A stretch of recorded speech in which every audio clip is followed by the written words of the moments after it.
Vamos continuar resolvendo essas questões? Vamos lá. O bloco 5, né? Primeira. O entendimento das diferenças culturais, ao contrário das diferenças individuais, não auxilia na compreensão da maneira como os indivíduos agem em determinadas situações, na busca dos seus objetivos. Assunto fundamental no que se refere à motivação nas organizações. Falso, né? A gente já resolveu essa questão. Nós já vimos que, para poder compreender o porquê que a pessoa faz algo, a gente tem que analisar o indivíduo e a sua cultura. 2.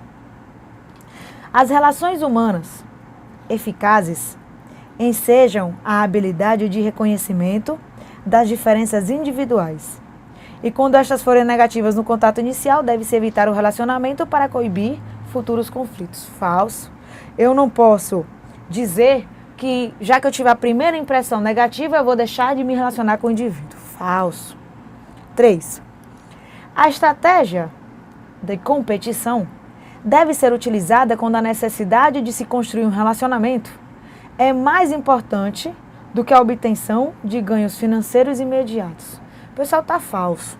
Esse assunto aqui é um assunto relacionado à gestão de conflitos. Então, olha só isso aqui.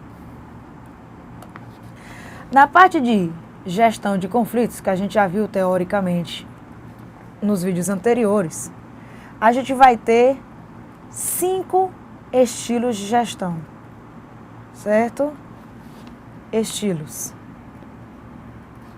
Nós vamos ter o estilo competição, o estilo evitação,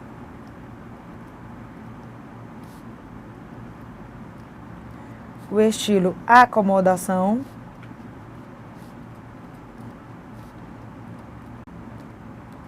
o estilo compromisso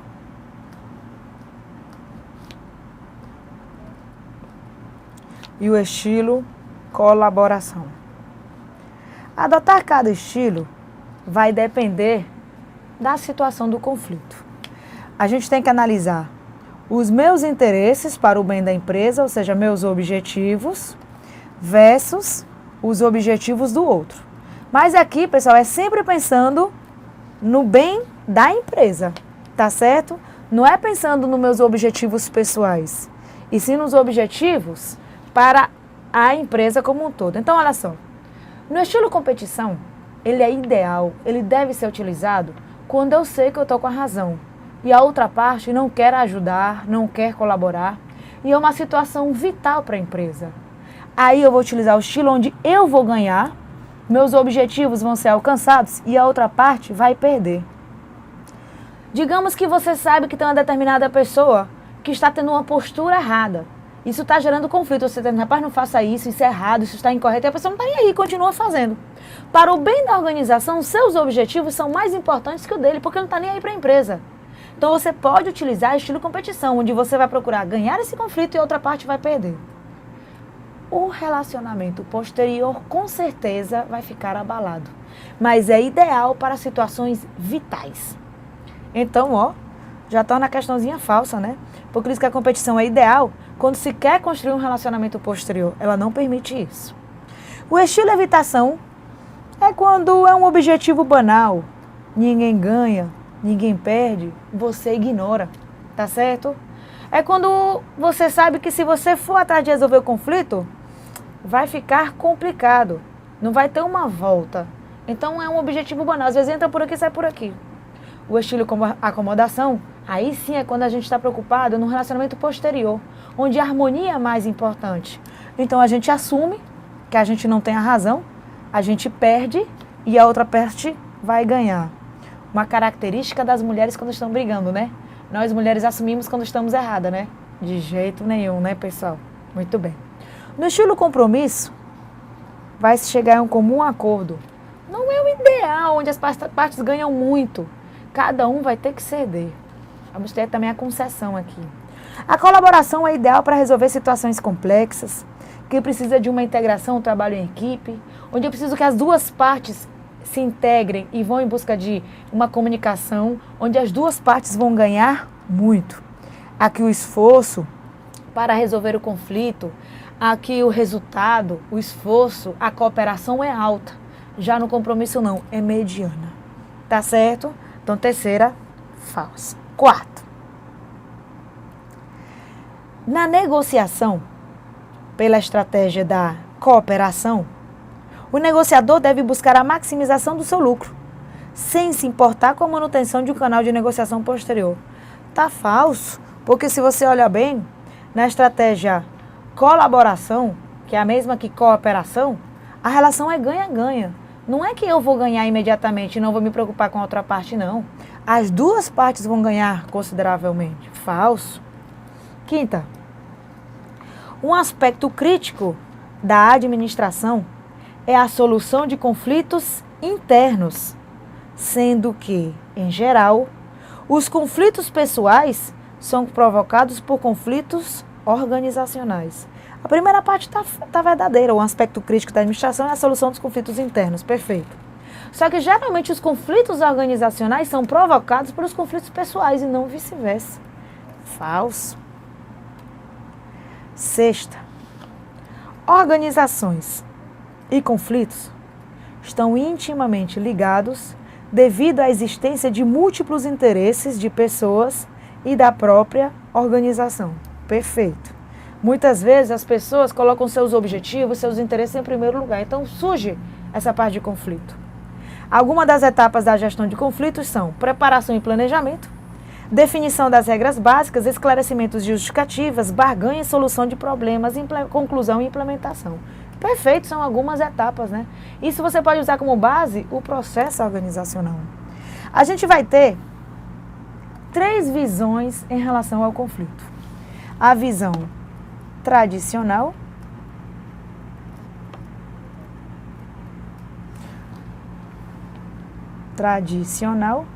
a visão interacionista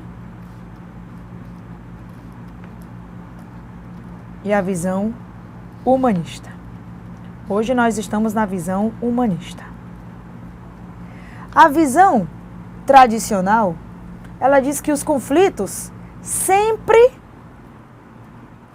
são negativos. Se acontecem, é por uma falha do gestor.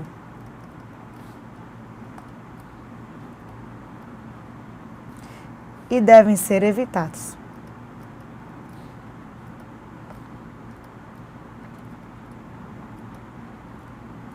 Já a visão interacionista diz que os conflitos são positivos.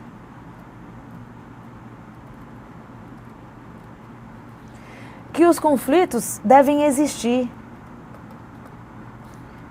pois eles vão estimular a iniciativa e a criatividade.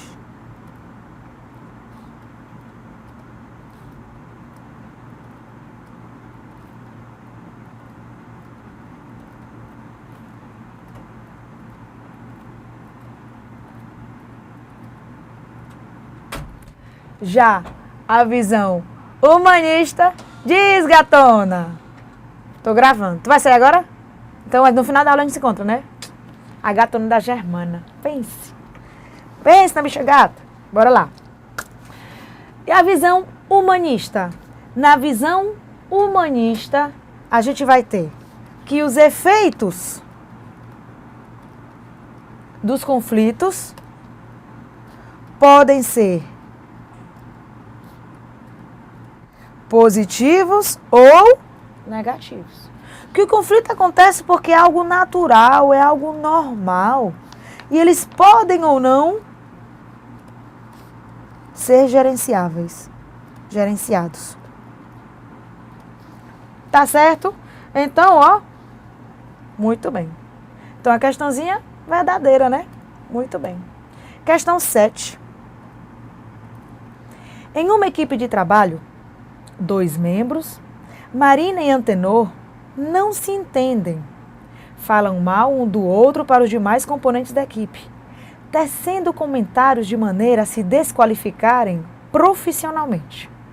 Considerando a situação hipotética acima descrita, julgue os itens seguintes.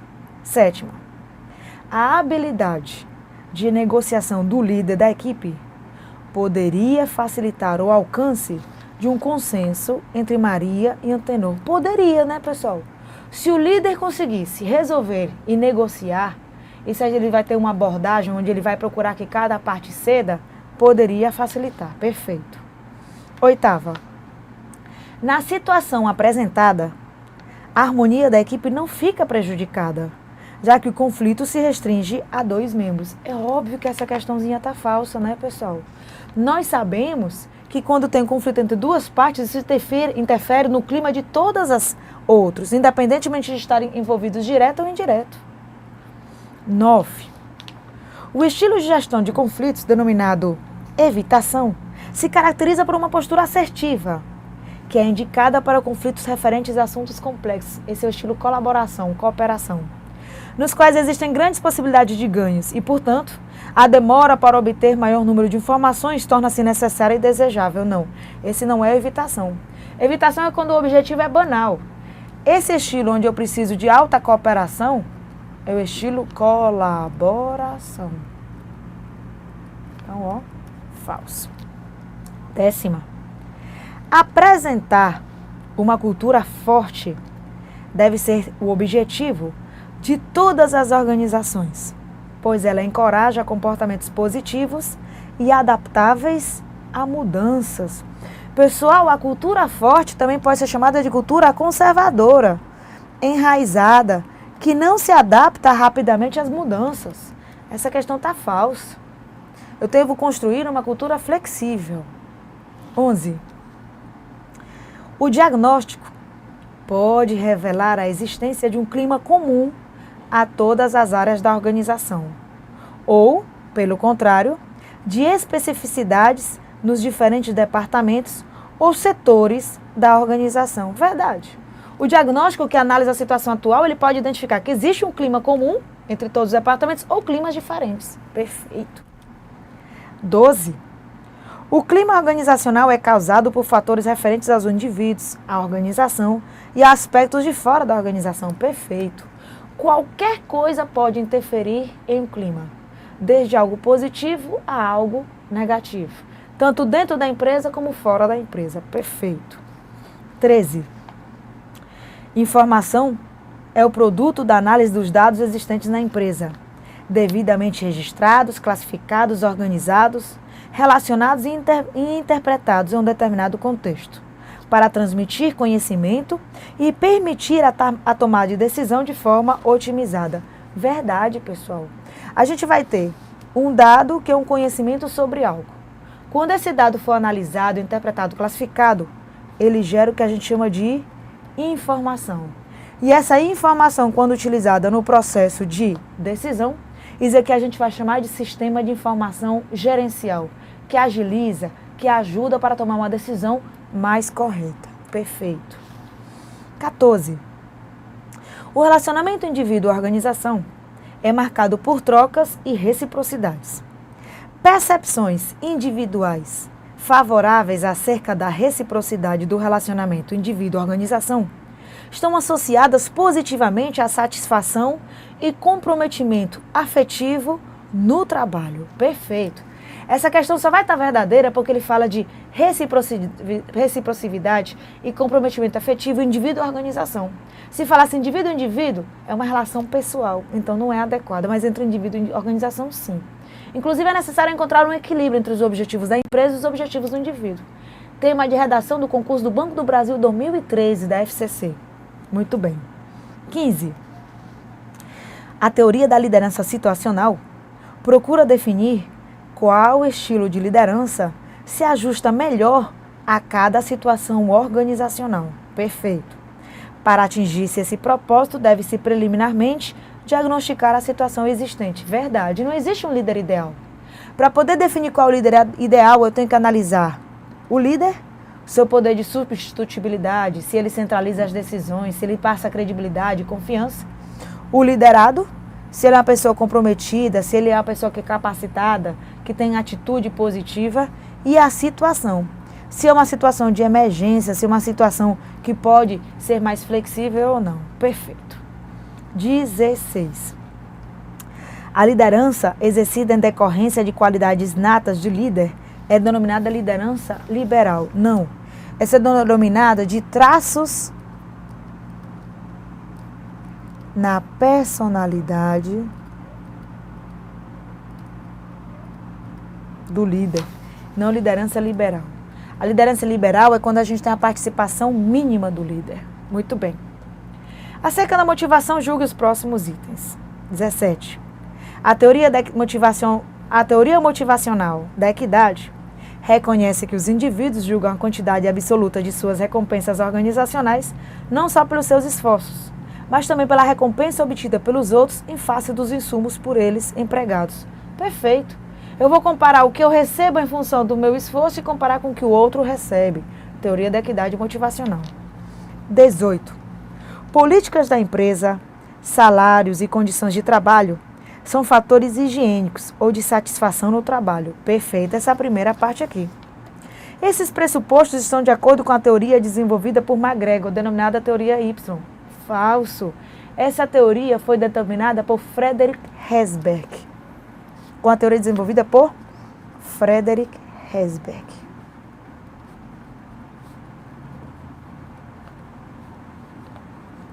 Perfeito. Opa, falso, né? Falso.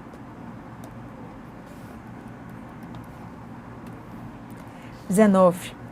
São 3 as dimensões básicas para investigações sobre o clima organizacional: dimensão psicológica, dimensão organizacional e dimensão formal. Perfeito. A dimensão psicológica é do indivíduo em si, vai interferir na parte do clima organizacional. A empresa, todas as coisas que acontecem na empresa, e a dimensão... Opa! Tem uma pegadinha de prova aqui, ó.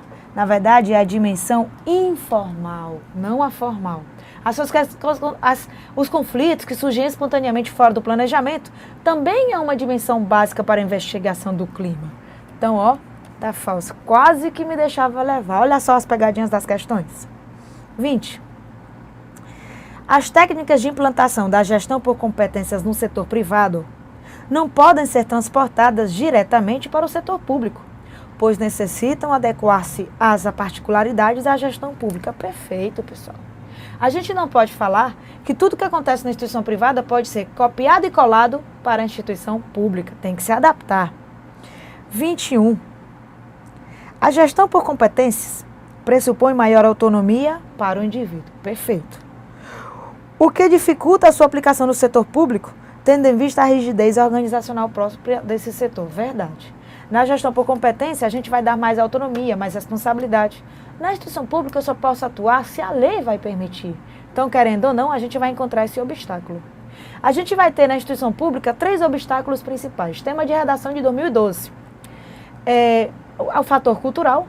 Muitas pessoas ainda acham que podem se apossar do dinheiro público. Ah, ele rouba, mas ele faz. Ah, eu quero me tornar servidor público para não trabalhar. Então, temos esse aspecto cultural. Temos a descontinuidade política e administrativa. Por falta de compromisso do governante, ele dá mais ênfase a programas e projetos que podem ser terminados dentro do seu mandato. Porque se ele der continuidade a projetos de políticos anteriores, de partidos diferentes, ele vai estar dando um mérito para o outro político. Então, ele para tudo que o outro estava fazendo. E vamos ter a rigidez das leis.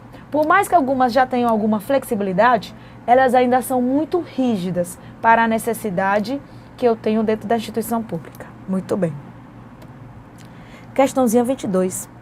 Na gestão por competências, os indivíduos que ocupam o mesmo cargo devem possuir remunerações iguais, independentemente de suas características e habilidades individuais. Ao contrário, na gestão por competência, eu vou remunerar cada indivíduo de acordo com o cargo, capacidade, competência, produtividade, iniciativa, resultado. Então, eu posso ter 2 pessoas no mesmo cargo, mas com salários diferentes. Basta que um seja mais produtivo, mais competente, mais preparado que o outro. Falso. Competência corresponde a adquirir, usar, mobilizar, integrar, desenvolver e transferir conhecimentos, recursos, habilidades e experiências que agreguem valor à organização e valor social ao indivíduo. Verdade. Isso vai ser competência. A competência é a capacidade de integrar, adquirir, mobilizar, agregando valor para o indivíduo e para a empresa. 24. O processo de controle começa pela definição dos objetivos ou resultados esperados e de forma de obtenção das informações sobre a atividade em andamento. Módulozinho 1. Vamos lembrar do processo do controle? Olha só. Processo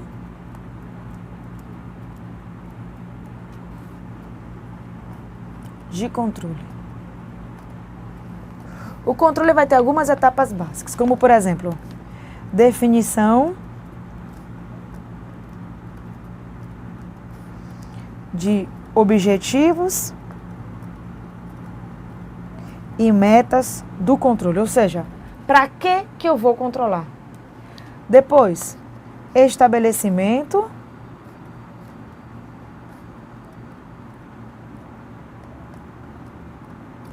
do padrão de medida. Ou seja, eu vou estabelecer o que é o correto. Depois de estabelecer o padrão de medida, eu vou obter informações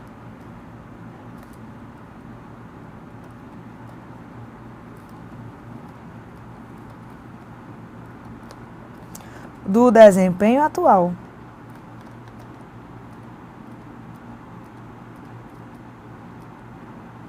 Depois de obter informações do desempenho atual, eu vou comparar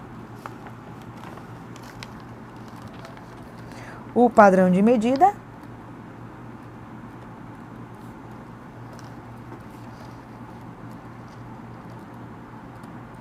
com o desempenho atual.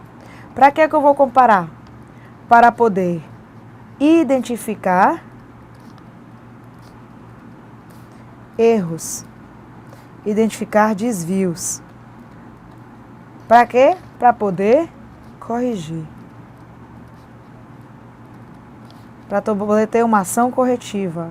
Ação ou medida corretiva.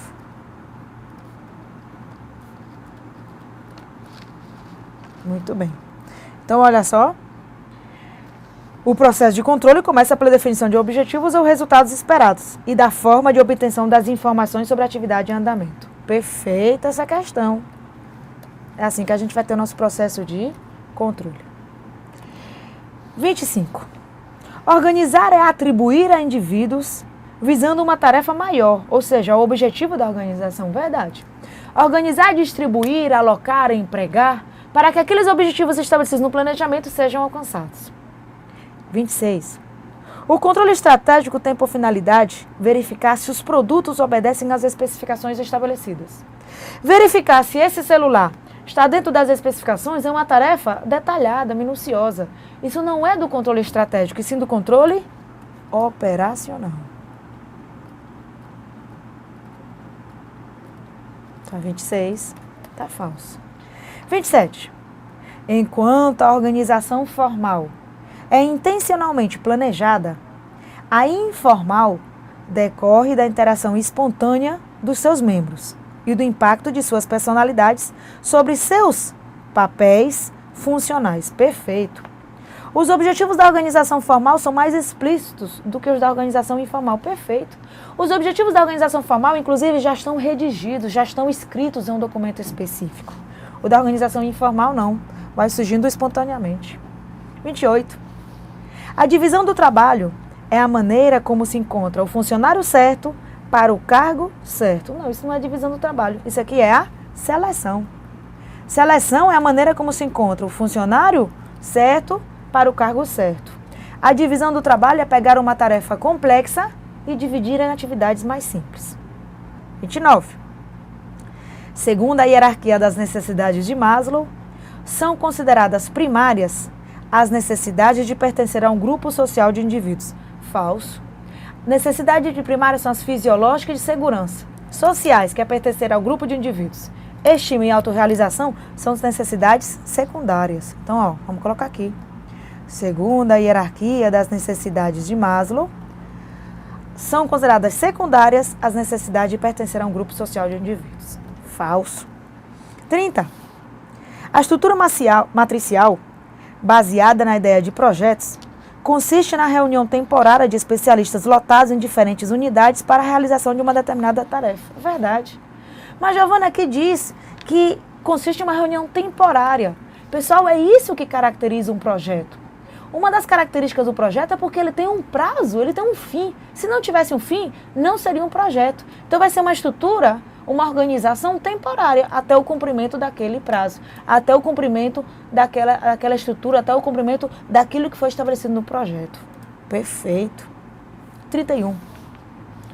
Quando se estrutura a organização por unidades autogestionárias, a autoridade e a responsabilidade atribuídas atraem o poder para o nível estratégico. Ao contrário, se eu quero ter unidades que têm a capacidade de se gerenciar sozinha, porque elas vão ser autogestionárias, a autoridade e a responsabilidade atribuídas atraem poder para o nível operacional.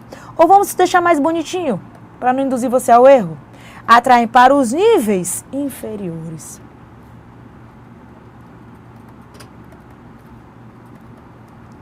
Porque se eu quero unidades autogestionárias, eu não posso centralizar, eu tenho que dar mais autonomia. Falso. 32. Acerca dos processos organizacionais e em relação à comunicação e à direção, julgue os itens subsequentes. 32. A percepção seletiva é um processo que aparece na comunicação. Verdade. A percepção seletiva, inclusive, é um ruído. Pois os receptores veem e ouvem seletivamente com base em suas necessidades, experiências, formação e outras características pessoais. Verdade. A percepção seletiva, a pessoa interpreta inclusive de acordo com seus conhecimentos, suas vivências, experiências complexos. Perfeita questãozinha. 34. Tendo em vista a compreensão do processo de comunicação, deve-se considerar fatores como quem está comunicando a quem, ou seja, eu devo tomar em consideração o emissor. Perfeito. A linguagem utilizada, perfeito, e o conteúdo da comunicação, que é a codificação. Devendo-se, entretanto, desconsiderar o contexto em que a comunicação acontece. Ao contrário, eu devo tomar em consideração o contexto. É diferente se eu estou falando em uma reunião formal, é diferente se eu estou falando em uma turma de amigos espontaneamente. Então, ó, a última falsa, a questão está falso. Então, vamos corrigir isso aqui. Tendo em vista a compreensão do processo de comunicação, deve-se considerar fatores como quem está comunicando a quem, a linguagem utilizada e o conteúdo da comunicação. Devendo-se considerar, considerar o contexto em que a comunicação acontece. Aí sim a questãozinha estaria verdadeira. 34. O trabalho pode ser coordenado pela padronização dos processos de trabalho, pela supervisão direta e não pela padronização dos resultados. Falso. Para conseguir consistência na qualidade, eu preciso ter uma padronização dos resultados. Na padronização dos resultados, eu vou estabelecer qual é o parâmetro que eu desejo. Falso, eu posso também padronizar o resultado. 35. As responsabilidades do dirigente excluem a definição de diretriz. Ao contrário, o dirigente ele vai estabelecer a diretriz. A atribuição de responsabilidades aos integrantes da organização e o estabelecimento de metas. Risque a palavra aí, excluem e coloquem incluem. Aí olha como a questãozinha ficaria perfeita. As responsabilidades dos gerentes, do dirigente, incluem a definição de diretrizes, a atribuição de responsabilidades aos integrantes da organização e ao estabelecimento de metas. Então, ó, a questãozinha 35 vai estar falsa. Tá certo? Muito bem. Olha só que a gente fez bem direitinho o bloco 5. Na próxima aula a gente vai para o bloco 6. Até lá.